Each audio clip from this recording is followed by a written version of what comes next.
I'm an infectious disease doc, and I've traveled all over the world. And what you see in Africa is another travesty.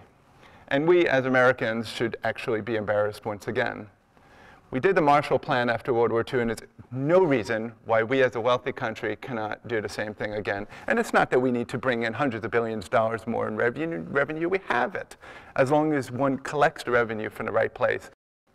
But the fact is that in 2009, millions and millions of kids are dying of vaccine-preventable illnesses. And the fact of the matter is we can fix this. And if we fix this, it's not just doing good and a moral thing. It's an economic issue, and it's a national security issue.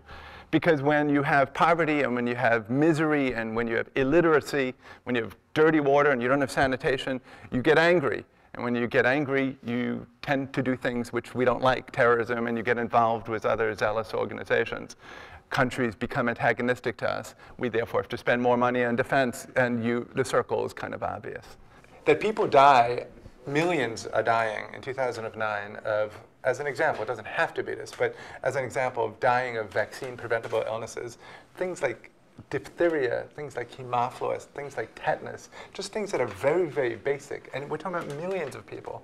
So it's not just diseases. I mean, water. It doesn't make sense to me that water is so polluted and you can't get clean water in 2009 in most of the world.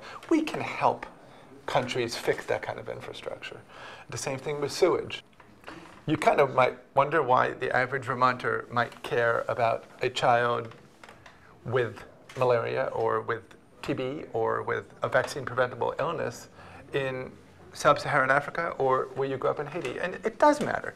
And it matters for multiple reasons. Again, the political instability, the terrorism that it breeds, the anger that it breeds, that all comes back to us. And in fact, it comes back to a practical pocketbook issue of your taxes. And those taxes are going to these huge defense expenditures and other issues. And by the way, the other point is that the globe has gotten really small. And we know that. West Nile virus sounded like this big exotic thing. And now it's all over the country. And that's just an example. And we know H1N1.